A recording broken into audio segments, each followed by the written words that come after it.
আসসালামু আলাইকুম রহমতুল্লাহ। আজকে 25শে জুন, তো মনে হয় আজকেই ভিডিও শেষ এই সুপারির, কারণ আমদানি একেবারেই নাই, একেবারে জিরো লেভেল হয়ে গেছে আমদানি।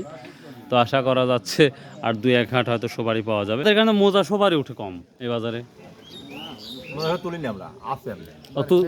ও তার মানে বাড়ির থেকে বিক্রি করে ফেলেন। ও আর মখারা তো দেখি মোজা সুপারি ভালোই ওঠে, খারাপ ওঠে না। প্রকৃত হাট হচ্ছে বনপাড়া মোজা সুপারি, ওটা শনিবার আর মঙ্গলবার হাট। ওটা কি সকালেই লাগে?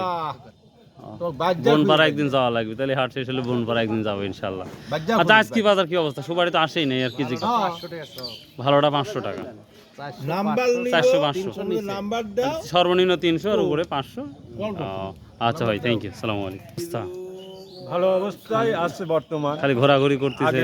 আগে একটু খারাপ অবস্থা গেছে, তো এখন বর্তমান সুপারির বাজার ভালো, কিন্তু সুপারি তো নাই। সুপারি নাই, এখন কি করা যাবে? সুপারি ফুরা গেছে, দাম বাড়ছে, লাভ নাই। তার মানে দুই হাট আর 1-2 হাট পাবো, তাছাড়া একবারে শেষ। 2 হাট পাতে পারেন, নাও পাতে পারেন। হ্যাঁ, আজকের বাজার তো যেটা দেখছি মনে হয় পাবোই না, দেখেন। ও ঠিক আছে, ভালো থাকেন। তো সুপারি বাজারে নাই, একেবারেই জিরো লেভেল। তো কোয়ালিটি ভেদে 300 থেকে শুরু করে 500 পর্যন্ত বাজার আছে।